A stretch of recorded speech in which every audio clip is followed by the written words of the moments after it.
আজকে আমরা শিখব কিভাবে খুব সহজেই উদ্ভিদ কোষের চিত্র আঁকা যায়। চিত্রটিকে আমরা 3টে স্টেপে ব্রেকডাউন করব। ফার্স্ট স্টেপে আমরা কোষের পারফেক্ট শেপটা আঁকার চেষ্টা করব। সেকেন্ড স্টেপে নিউক্লিয়াস এবং কোষ গহ্বরকে আমরা রাইট পজিশনে বসাবো। থার্ড স্টেপে আমরা সাইটোপ্লাজম অঙ্গাণুগুলো অর্গানাইজ করে বসাবো। তো চলো শুরু করা যাক। শেপ দেওয়ার জন্য আমাদেরকে 4টা পয়েন্ট দিতে হবে, 1 2 3 4। তবে খেয়াল রাখতে হবে এটা যেন একটা চতুর্ভুজের মধ্যে থাকে। এবার এই পয়েন্ট এবং এই পয়েন্ট আমরা হালকা স্লাইটলি কার্ভ করে মিলাবো। এই পয়েন্ট এবং এই পয়েন্টও এর অপোজিট করে বাইরের দিক থেকে স্লাইটলি কার্ভ করে মিলাবো। এবার এই পয়েন্ট এবং এই পয়েন্টকে আমরা একটু বেশি কার্ভ করে মিলিয়ে দিব। সেম ভাবে এই পয়েন্ট এবং এই পয়েন্টও মিলিয়ে দিব। এরপর আমরা এই লাইনটাকে ডাবল করব।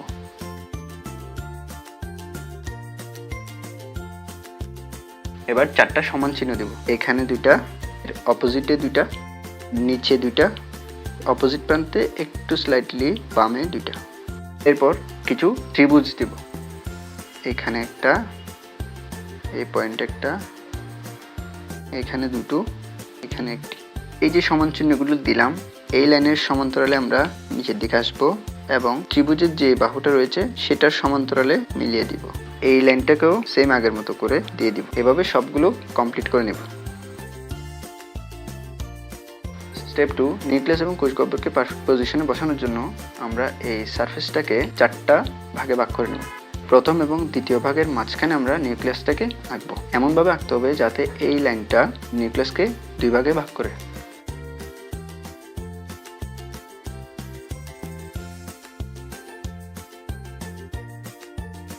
আমরা এবার কোষ গহ্বর দিব।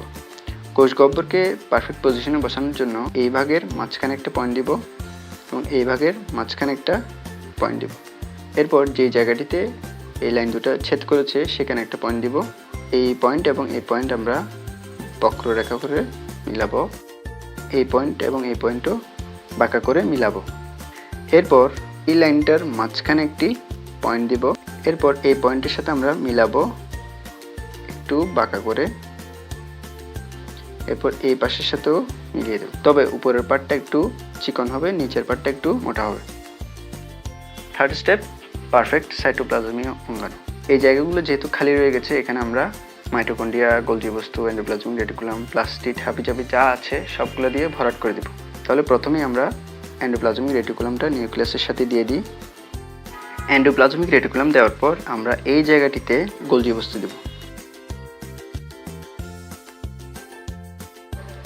এই জায়গাগুলো যেহেতু খালি আছে সেখানে মাইটোকন্ড্রিয়া এবং প্লাস্টিড দেওয়া যাবে।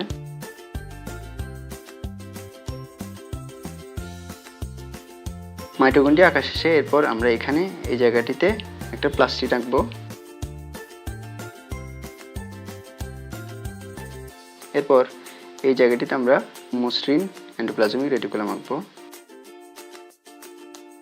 এরপর বাকি যে জায়গাগুলো খালি আছে সেগুলোতে আমরা লাইসোজোম দিয়ে দিব। কিছু মাইক্রোটিউবুল দেওয়া যাবে। কোনো কিছু বুঝতে সমস্যা হলে অবশ্যই কমেন্ট করে জানাবেন। সবাইকে ধন্যবাদ ভিডিওটি দেখার জন্য।